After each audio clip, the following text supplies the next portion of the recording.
প্রিয় শিক্ষার্থীরা, আমরা তো এখন বইয়ের কবিতা অনেকগুলোই পড়া হয়েছে, তো এসএসসির যেগুলো সিলেবাসে যেগুলো আছে। এখন আবার আমরা প্রথম যে কবিতা আছে বন্দনা কবিতা, সেটা আমরা আজকে এটা নিয়ে আবৃত্তি করব এবং আলোচনা করব। তো আমরা এটা জানি যে আমাদের যে বাংলা সাহিত্যের প্রথম মুসলিম কবি, বাংলা সাহিত্যের প্রথম মুসলিম কবি হচ্ছেন গিয়ে শাহ মোহাম্মদ সগীর।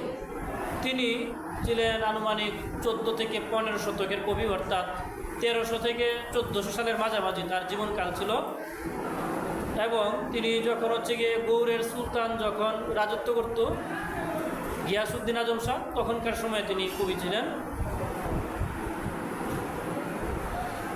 তার কাব্যে রাজবন্দনায় তিনি মহামতি গ্যাস বলে এটা সম্বোধন করছে। তিনি মূলত এখানে বুঝাইছে যে মোহাম্মদ গিয়াসউদ্দিন আজম শাহের কথাই বলা হয়েছে, এটা অনুমান করা হয়েছে। তো তিনি তার কতিপয় কাব্য পাঠের মাধ্যমে জানা গেছে যে তিনি চট্টগ্রাম অঞ্চলের কবি ছিলেন। তার বিখ্যাত কাব্য ছিল ইউসুফ জুলেখা, যেটা বিভিন্ন ভাষায় অনুদিত হয়েছে। এটার একটা টিভি সিরিয়ালও আছে, তোমরা এটা দেখছো। তো আমরা আজকে বন্দনা কবিতাটা পড়ি। বন্দনা কবিতাটা মূলত হচ্ছে গিয়ে এটা একটা কাব্যের শুরুতে বন্দনা বলতে এখানে পরম করুণাময় সৃষ্টিকর্তার প্রতি সম্মান প্রদর্শন, পিতামাতা গুরুজন যারা আছে তাদের প্রতি সম্মান প্রদর্শন এবং সকলের দোয়া নিয়ে তিনি যে কাব্য রচনা আরম্ভ করতেছেন সেটারই প্রকাশ এই কবিতার মধ্যে। তো কবিতার আমরা শুরু করি। দ্বিতীয় প্রণাম করো মাও বাপ পায়, জানো দয়া হন্তে জন্ম হইল বসুধায়। পিপিরার ভয়ে মা না থইলা মাটিত, কুলো দিয়া বুক দিয়া জগতে বিদিত। অসক্ষ আছিল মুই দুর্বল সাবাল, তানো দয়া হন্তে হইল এ ধর বিশাল। না খাই খাওয়ায় পিতা, না পড়ি পড়ায়, কত দুঃখে একে একে বছর গোয়ায়। কনে পিতাক নেহায় জিউ জীবন যৌবন, কনে বা শুধিব তান ধারক কাহন। উস্তাদে প্রণাম করো পিতা অন্তে বার, দুসর জনম দিলা তিহসে আখ্যান। আখ্যাপুরবাসী আছ যত পৌরজন, ইষ্টমিত্র আদি যত সভাসদগণ। তানো সভানো পদে মুহার বহুল ভকতি, সপুটে প্রণাম মুহার মনোরথ গতি। মোহাম্মদ সগিরহীন বহু পাপভার, সভানক পদে দোয়া মাগো বারবার। অর্থাৎ এই কবিতায় কি বোঝানো হইল? তিনি দ্বিতীয় প্রণাম করছেন মা বাবার পায়ে, অর্থাৎ সালাম জানাচ্ছেন পিতামাতাকে। তো দ্বিতীয় যদি পিতামাতাকে তিনি সম্মান জানিয়ে থাকেন, প্রথমে কাকে জানিয়েছিলেন?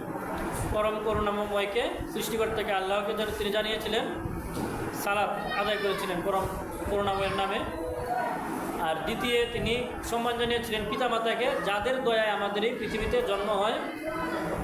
এরপরে মায়ের প্রতি কবির বন্দনা গিয়েছেন। মায়ের প্রতি, মায়ের যে কষ্ট, ত্যাগ এবং তিতিক্ষার ফলে আমরা যে বড় হয়েছি, তার কথাগুলো তিনি এখানে প্রশংসার মাধ্যমে তুলে ধরেছেন। পিপিরার ভয়ে মাও না থইলা মাটিতে, অর্থাৎ মা পিঁপড়ার ভয়ে আমাদেরকে মাটিতে রাখেনি, কুল দিয়ে বুক দিয়ে জগতে, তিনি জগতে বিখ্যাত হয়ে আছেন, আমাদেরকে কুল দিয়ে বুক দিয়ে আগলে রেখে।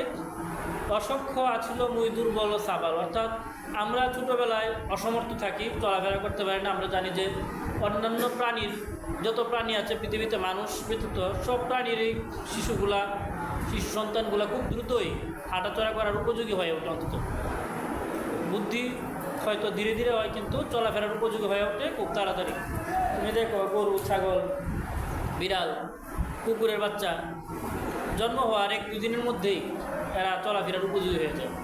গরু বা ছাগলের বাচ্চা তো জন্ম হওয়ার কিছুক্ষণের মধ্যে এরা হাঁটাহাঁটি দৌড়াদৌড়ি করতে পারে, কিন্তু মানুষের বাচ্চাই তাকে হাঁটাহাঁটি দৌড়াদৌড়ি করতে পারে না, নিজের খাবার নিজে খাইতে পারে না, শুধু কান্না করতে পারে। এই জন্য বলছে যে অসক্ষ আছিল মুই দুর্বল সাবাল, তানো দয়া হন্তে হইল এদর বসে। অর্থাৎ মায়ের দয়াতেই, পিতামাতার দয়াতে আমরা এত বড় হয়েছি। না খাই খাওয়ায় পিতায়, না করি পড়ায়, কত দুঃখে একে একে বছর গোয়। অর্থাৎ পিতা নিজে না খেয়ে সন্তানদের খাওয়ান।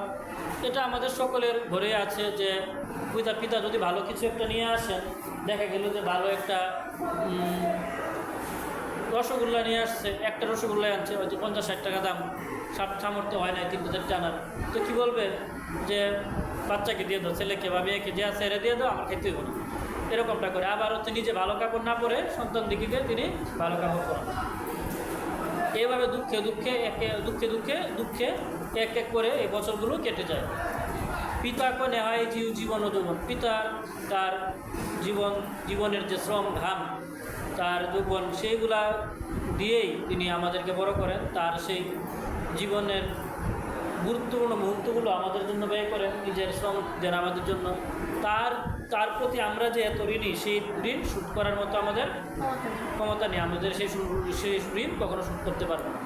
উস্তাদে প্রণাম করো, পিতা হতে পারো। অর্থাৎ আগের দিনে উস্তাদেই বলতো, এখন দিনে শিক্ষক বলে। অর্থাৎ যারা গুরু যারা আছে, শিক্ষা গুরু হোক কিংবা সঙ্গীত শিল্পীর সঙ্গীত শিক্ষক হোক, যাই হোক না কেন, তাকে পিতা হতে পারো। তো পিতার আগে শিক্ষককে সম্মান করতে বলেছেন কবি। 200 জন্ম দিলা তি হসে আকার। অর্থাৎ বলছে যে প্রথমত আমাদের পিতামাতা জন্ম দিলেন, এরপরে আমাদের যে দ্বিতীয় জন্ম দিলেন, অর্থাৎ আমাদের যে জ্ঞানের উন্মোচন করলেন, সেটা আমাদের শিক্ষকে করেন। আমাদের পুরবাসী অর্থাৎ আমাদের গ্রামের বা এলাকার যতজন আছেন, ইষ্টমিত্র আদি যত সভাসদ যারা আছেন, সকলের কাছে আমার বহুল ভক্তি, অর্থাৎ সকলকে আমার সালাম রইল। সকলকে আমি নিবেদন জানাচ্ছি এটাই, যে আমি যে সাহিত্য রচনা করতে যাচ্ছি সেখানে আমি যেন সফল হইতে পারি, এরকম কবি মনোভাব প্রকাশ করেছেন। এবং নিজেকে বহু পাপে তিনি মানে ভারাক্রান্ত হয়ে আছেন। তিনি তাই সকলের কাছে তিনি দোয়া চান। ঠিক আছে।